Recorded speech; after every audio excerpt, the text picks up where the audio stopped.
Hey guys, Lewis here, and welcome back to another episode of West of Loathing. Now, last time we went to the circus, and we found some not so nice things, but I'm not done with it just yet. Came back to Dirtwater to try to rest up because I unfortunately got sore, so I'm gonna rest up to reapply my buffs and check the mail here. No mail for me right now, but I believe I had sent a postcard already, so I will go ahead and just rest up.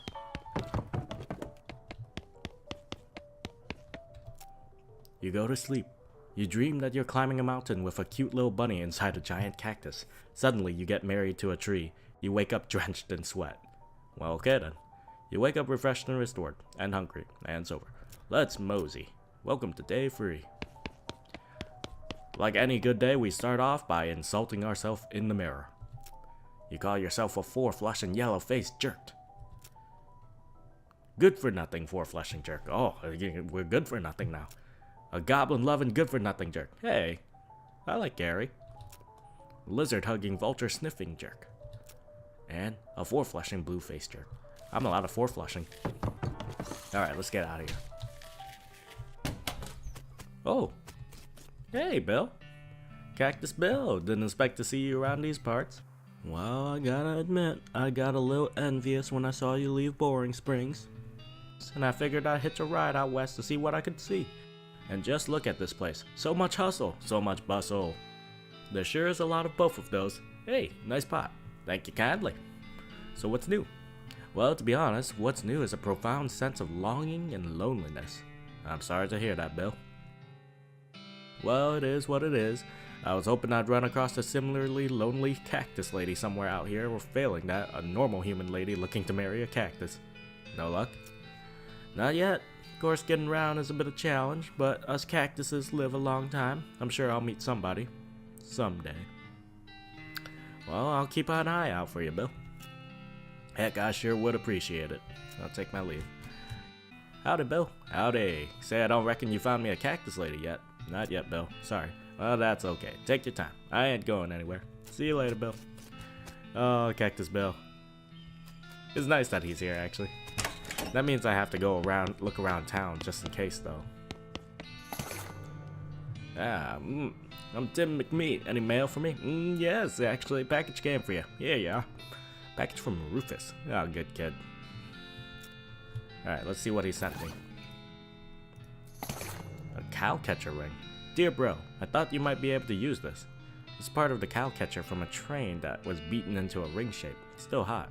Have more random encounters with cows. Oh, thanks Rufus. I was hoping for a book though. Do I have a postcard? No. Alright, let's check the mercantile, see if they're selling any postcards. Probably not. Yep, nothing. Let's get out of here. Give a quick look around town. Just make sure. Oh wait, I recall. I need to talk about the bounty. Get rid of 5 hats. 5 black hats with bullet holes in them. The black hat bandits, I presume. That's right.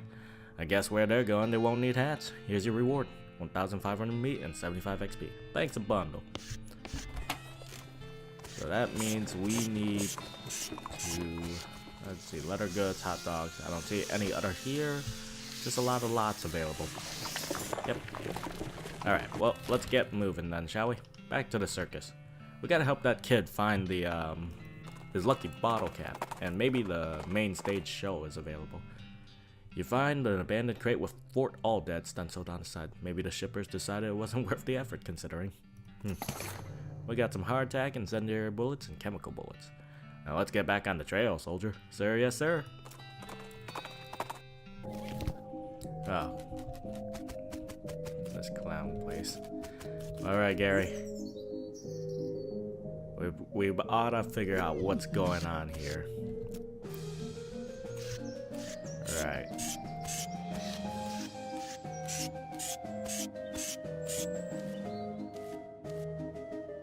There's a few things I haven't checked out yet, like this guy. There's a clown here selling rubber toy balloons.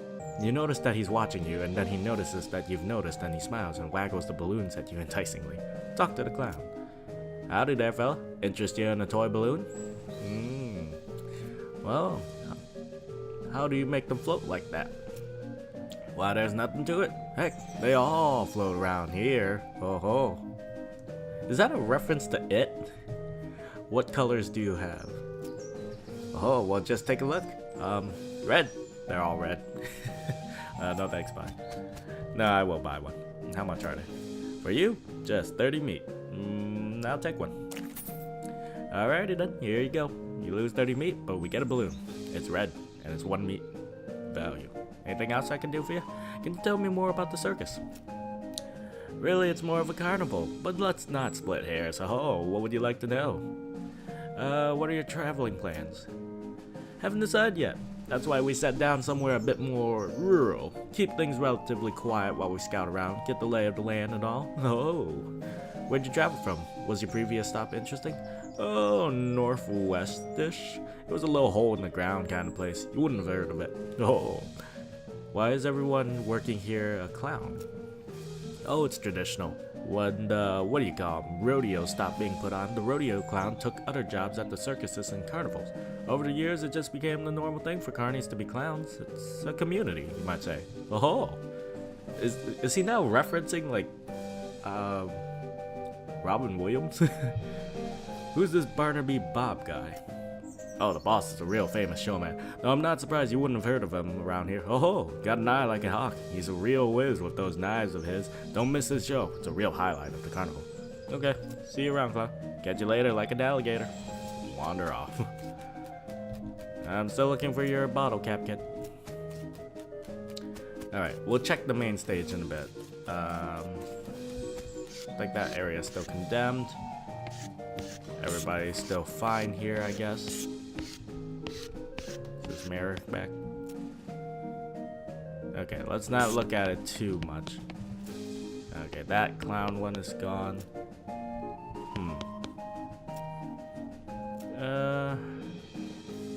But these are people. Does he ever blink?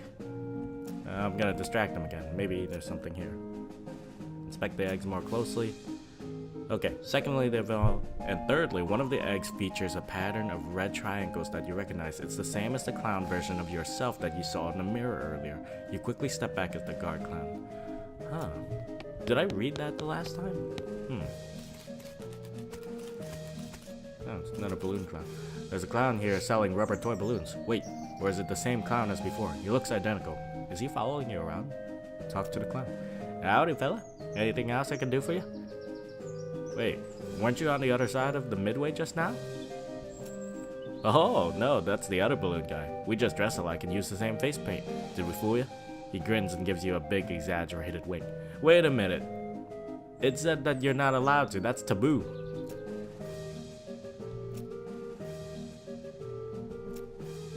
Okay. Even more suspicious now. You know what? I want some more cotton candy. Can I buy more? How do you make it? You invented it. How much does it cost? I'll take one. Steal his whistle. I'll do that too. The clown put his slide whistle down on the counter and ducks underneath. You quickly snatch the whistle and slip it into your pocket. You've stolen what is probably the only source of real joy in that clown's life. Nice. He comes back with a paper cone. Here you go, enjoy. Hey, where's my slide whistle? Oh man, I could have swear I put it down right here. Haven't seen it. Bye. I bet you the bottle cap's in the lost and found. I didn't check that option yet. I'd like to see the lost and found. Oh, sure thing. What'd you lose? Lucky bottle cap. There was nothing. Well, just you figured to see if I had anything you like. Look, there's no such thing as an honest thief. You gotta pick one or the other. Sorry. Like to see the lost and found? Lucky bottle cap.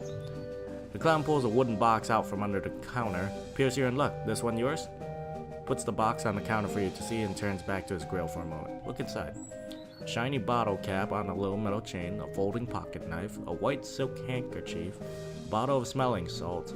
Put the slide into the wet box. Well, let's take the cap first. Yep, that's the one. Thanks. No problem, sir. Can I see your lost and found again?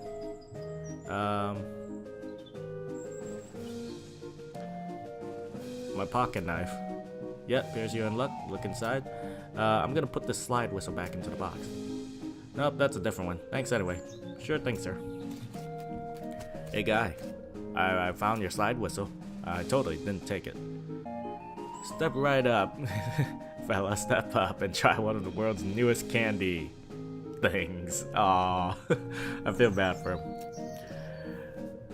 Cotton candy, fun, spun sugar. Well, it's really great. I don't want to talk about it. How do you make it? You invented it? Just gonna go through all the dialogue, see what's different. Secrets. I can sell you some cotton candy though. How much does it cost? 300 meat, or my slide whistle. If you haven't found it, I really miss my slide whistle. I'll take one. You know, I think I saw a slide whistle. What? Really? Oh gosh, wait here just a minute. Clown runs over to the sausage stand and you quickly duck around the counter and open the front of the metal box. What you see inside is not what you expected. You see a flat paper white spider the size of a cantaloupe. It's lying on its back, feebly struggling against the straps that bind its legs to the floor of the box. Slowly you pull the lever, a rod moves inside the box, pressing down on the spider's abdomen. The spider emits a thin squealing sound and squirts something that sure looks like spun sugar out of its anus and up into the funnel on top of the box. Oh.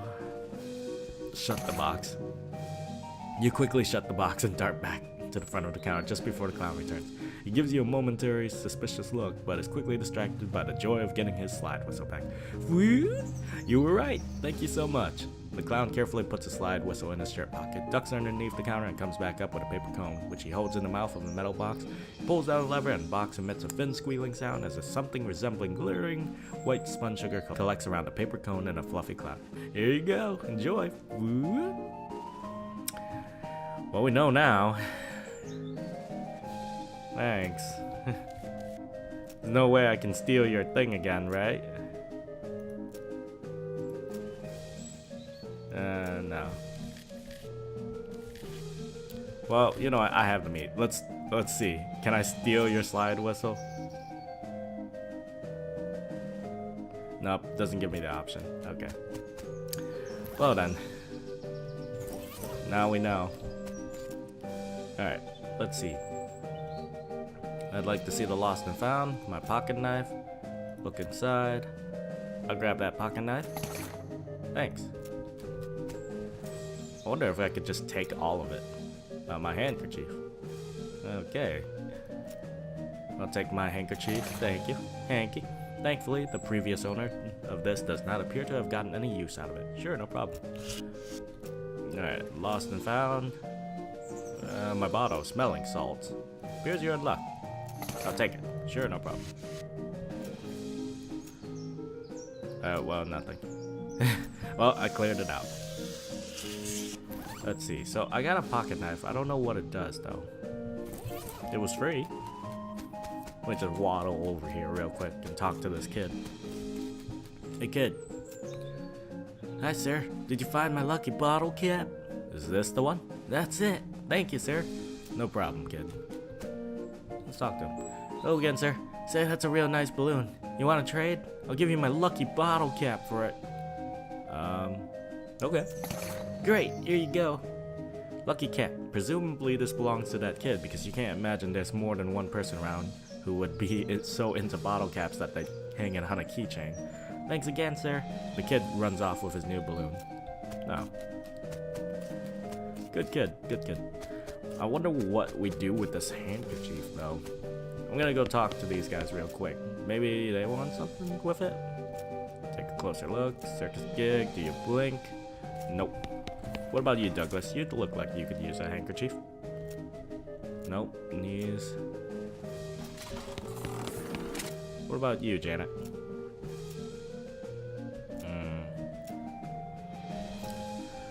Okay, nothing here.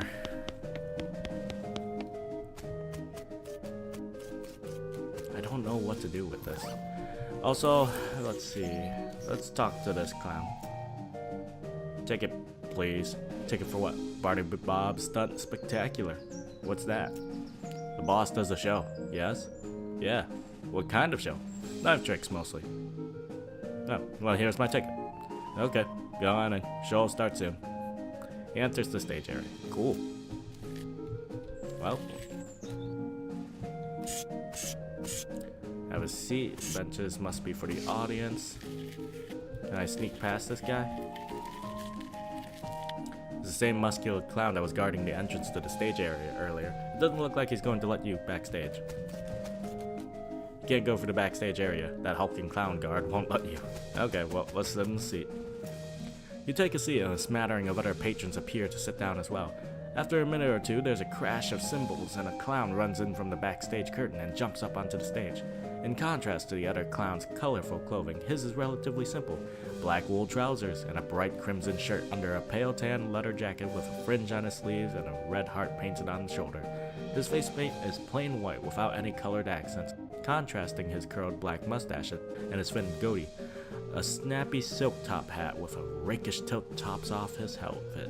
He doffs his hat and bows with a deep theatrical flourish, and the small audience claps politely. Clap. Thank you, ladies and gentlemen, thank you, and welcome one and all to Barnaby Bob's perfectly normal traveling circus sideshow. I hope you've been enjoying the attractions and distractions of our little traveling carnival, and now it's time for our star performance, the main attraction. Ladies and gents, put your hands together for a loud drum roll starts as he gestures to the curtain, and then the cymbals crash again. The clown puts his hat back on with a chuckle. Me, Barnaby Bob. Applaud. Much obliged. You're far too kind. Why, I haven't even shown you anything yet. With a laugh, he flips a large Bowie knife into the air. You didn't even see where he pulled it from. The knife glitters as it spins. He catches it and flips it in the air again, this time catching it, balancing it on its point on the tip of one of his fingers. He holds that pose very still for a moment, then jerks his hand out of the way. The knife thunks into the wood of the stage floor, deep enough that he has to give it a jerk from side to side before he can yank the blade free. He winks broadly to the audience. Wouldn't be any fun if they weren't sharp, would it, ladies and gents? Clap. He pulls 2 more knives from his jacket and begins a flashy and elaborate knife juggling act. 3 spinning blades somehow turn into 4, and then his hat is added into the mix, floating lightly through the cascade of knives without a single scratch. He finishes the routine by catching 2 of the knives in each hand, allowing his hat to fall nearly to the ground before catching it on the tip of his boot, kicking it back into the air and on top of his head. Applaud. Now there's some applause I believe I've earned. Let me tell you, ladies and gentlemen, it took a lot of hats to get to where I am today. He chuckles as he adjusts his hat back to its original rakish tilt. Now, for the grand finale. For this, I'll need a volunteer from the audience. A few hands go up. Barnaby Bob ignores them and looks directly at you. How about you, sir? Okay. Good, I like a brave one. Step right up onto the stage here. Your name, please? Tim McMeat. It's a real pleasure to finally meet you, Tim Sneaky McMeat. How'd you know my middle name? Step up onto the stage. A couple of the clowns haul a large wooden panel about 7 feet tall and 4 wide up onto the stage. They stand it up vertically behind you and stay there, holding it steady. It has 2 holes slightly above the waist level and a lot of knife marks. Oh boy. Press your back flat against the wood, please, and put your hands through the holes. You do so. The holes are just a fraction too high, so it's not very comfortable, and then one of the clowns pulls your arms back tighter and ties them together with a rough hemp, so it becomes much more uncomfortable for a variety of reasons. Don't worry, this is just to make sure you don't make any sudden, unexpected movements. We wouldn't want that, would we? Fret not, son. Everything's under control. He steps up close to you and adjusts your collar, brushes a little dust off your shoulders.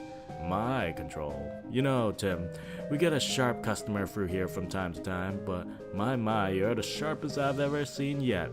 However, I'd bet a shiny silver dollar I've got something up my sleeve that's even sharper. His pupils narrow to vertical slits as he grins at you, revealing rows of pointed yellow shark teeth. As he turns away, you can see that heart on the shoulder of his leather jacket is drawn with an arrow through it and the word Mom. It doesn't look painted on. Free your hands. You struggle a little, but your arms are too tightly bound. The rough hemp rope digs into your wrist. Barnaby Bob strolls to the other end of the stage and turns to face you. Now, don't you worry. This will all be over soon. Just don't move. He has a knife in his hand again, and gives it a few twirls and flips. Light reflected from the blade glitters in his eyes, then without warning, he hurls it at you. Thunk! The knife hits the wood before you can even blink, a hair's breadth from your left ear. Yeep! Stare him down. Barnaby Bob grins at you as the crowd applauds. Another knife appears in one hand and an apple in the other. He tosses the apple to one of the stagehands who carefully balances on the top of your head. Time for the old William Tell routine. Bit of a cliche perhaps, but there's a reason it's a classic, ladies and gentlemen? Take a deep breath. The crowd watches with rapt attention as he flourishes the knife, spinning it and flipping it behind his back. Then, faster than you can register, flock. Cold apple juice dribbles into your hair and down the back of your neck. 2 for 2. What do you say, Tim? Shall we go for one more? Stare him down. Barnaby Bob pulls out another knife and gives it a quick stroping across the pale leather sleeve of his jacket, then whips a colorful spotted handkerchief from his pocket and blindfolds himself. This time, his smile is much colder. I'd advise you to watch closely, Tim McMeat, since you're the only one of us who can. Watch closely. The crowd laughs, but you don't really hear it. The knife spins in his hand, this time, either because of the adrenaline or because he's actually moving slower. You can see the motion of his arm as he throws it. He twists his wrist in an odd way that you don't think he did before. The knife is flying at you. The knife is flying directly at your right eye. Don't move. The knife incredibly swerves at the last possible moment. Thunk. You can feel the wood shake from the force as it stabs into the board. The metal is cold against your right cheek. The audience erupts into cheers as Barnaby Bob removes his blindfold and pumps the fist triumphantly. One of the stagehand clowns unties your wrist and helps you get your arms out of the holes. Bob takes your hand and raises it into the air victoriously.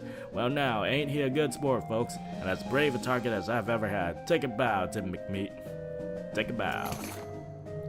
You bow to the cheering crowd, carefully keeping your eyes on Barnaby Bob. He bows as well, removing his hat with an elaborate flourish, and then he takes a slip of paper out of it. And as a token of appreciation, I'd like to give our star volunteer a gift, a year's supply of dynamite. Use it in good health. As he hands you the coupon, the clown leans in close to your ear and whispers, "This was the only warning you'll get, boy." We got a coupon. Barnaby Bob gave you a coupon for a year's supply of dynamite. How did he know?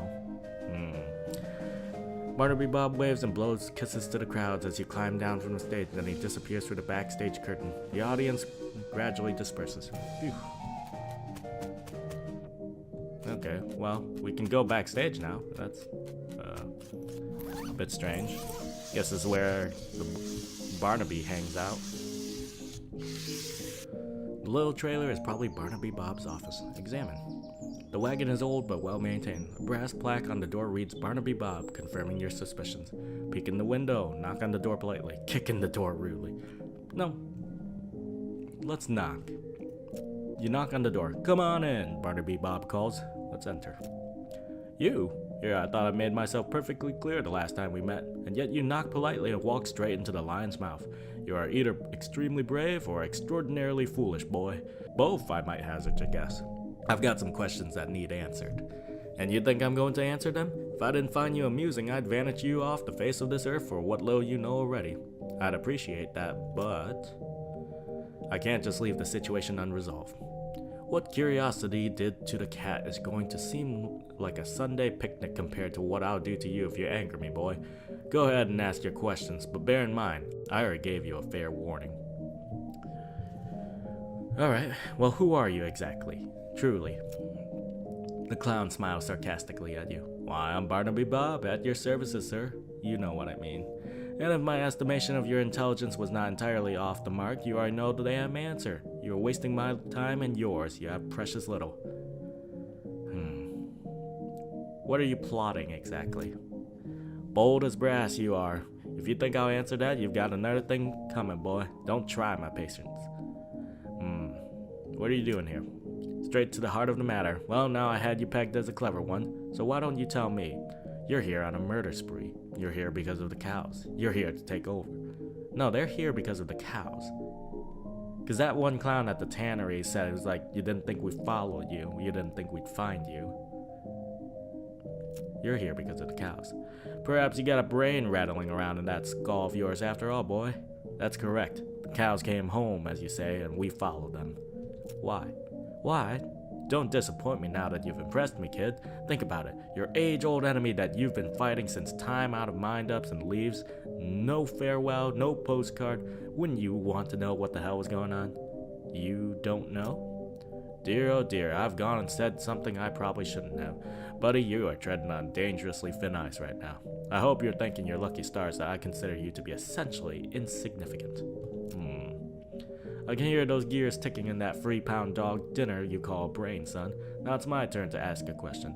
How are you going to convince me that I shouldn't just make you disappear like a fart in a tornado? Well, make it good, Tim McMeat. Make it good, because you get one chance at this. You need me. I have friends in high places. Dangerous friends. Would be a waste of your time.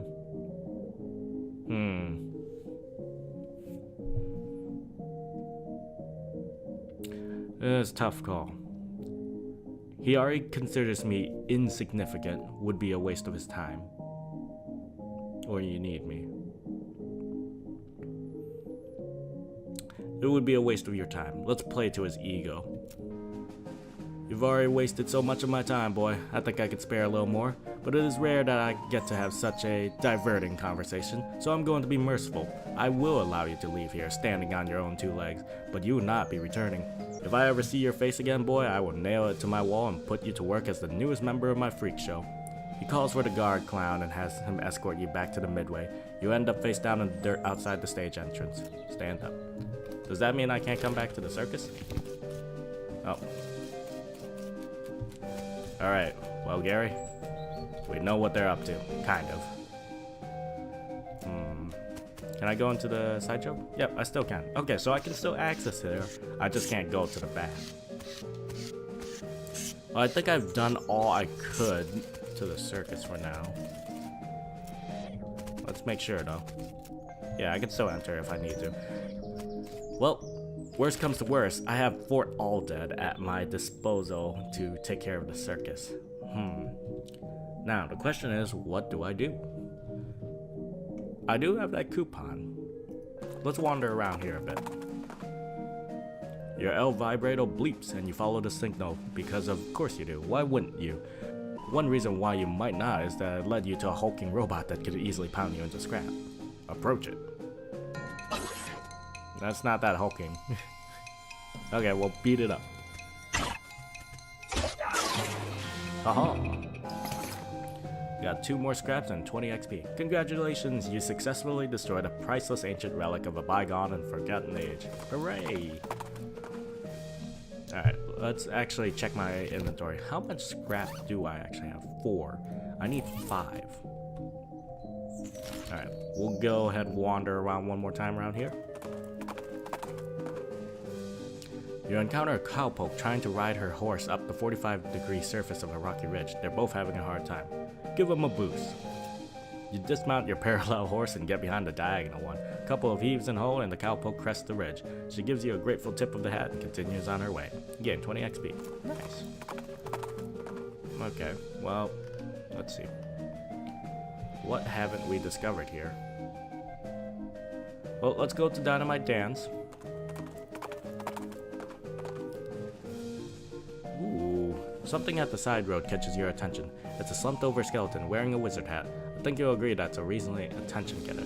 The skeleton lifts his skull and peers at you. He holds up a rusty old can of beans and scrapes his thumb bones across his first 2 finger bones in a universal gesture for financial transaction. Buy the beans for 100 meat. Take the beans by force. Decline. Take the beans by threat of force. Take the beans by force. It's my beans. Hand it over. You won. You beat up a tired old skeleton and took his beans and his hat too. That'll teach him. 15 XP and ancient bean can. This can of beans has seen some things, and from the looks of it, most of those things were wet. The item goes in your offhand, plus free mysticality. And a dilapidated old wizard hat.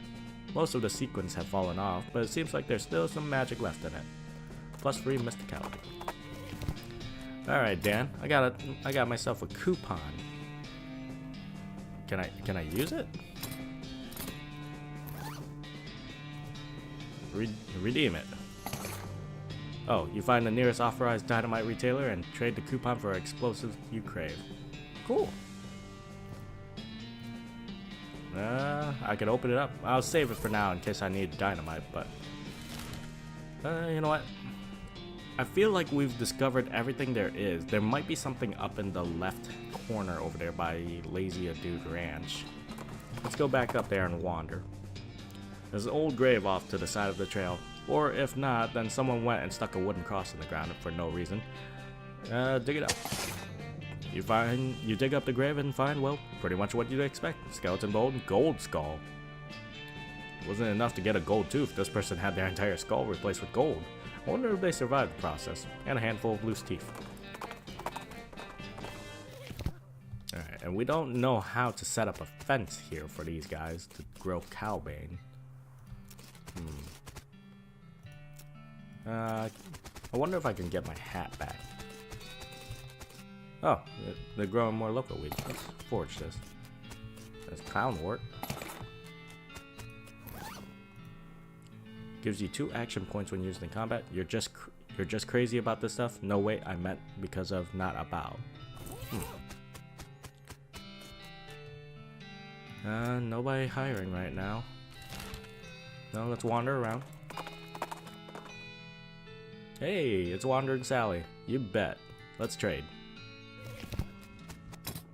Let's see, what do you got? You got an apple? I got an apple, but I'll buy another one. We'll take some binoculars. Do I have any fungicide bombs? I mean, I don't expect to ever fight a goblin, but it can't hurt to be safe. I'll buy one. Ooh, get cracking. A guide to modern safe. Finally! Oh, safe cracking. Thank you. It gives you the safe cracking skill. This book outlines techniques for opening safes without knowing the combination. This skill will come in handy if you ever encounter a safe whose combination isn't scrawled on a nearby wall. We're definitely buying that. You know what? We'll buy the marigold, because why the hell not? And yeah, I think that'll do it. Thank you so much, Sally. Alright, let's read it. You quickly memorize the entire book.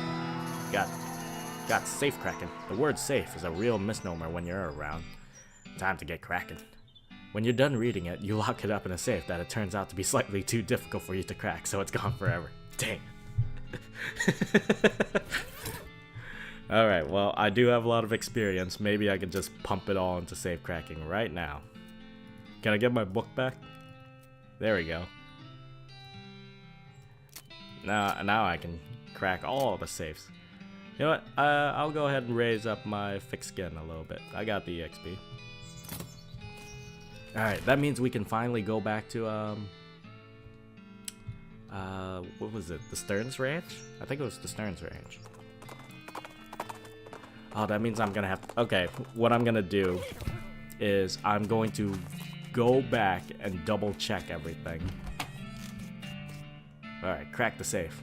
Safe is scorched, but its contents are probably still safe. We got a stock certificate. You open the safe. Somebody in the Stearns family was quite the investor, it appears.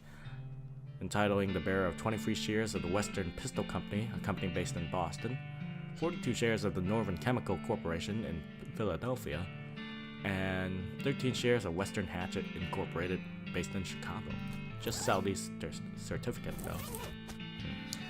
You know, when it comes to those things, I'm like really suspicious, and I usually hang on to them. Also, I've come to the conclusion I'm just going to destroy the goblet. You don't know what this is, but you know it's abominable. You grab the goblet and smash it against the altar. Everywhere the blood lands, cracks appear. The altar groans as it crumbles into ruin. You gain 50 XP. And how? Nice.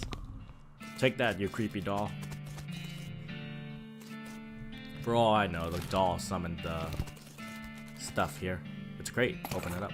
Got 4 locks and ranch punch.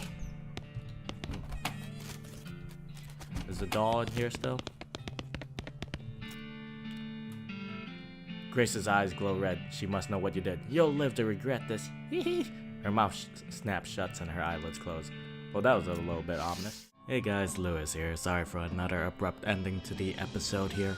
But again, like the last time, I got really immersed into the game. I was having such a great time that I didn't keep track of the timer that I usually keep for my recordings. So I'm going to end up splitting up that recording session into another 2 parts. Well, that's going to be it for this episode of West of Loathing. I hope you guys enjoyed it as much as I did, and I hope to see you guys in the next one. Bye-bye.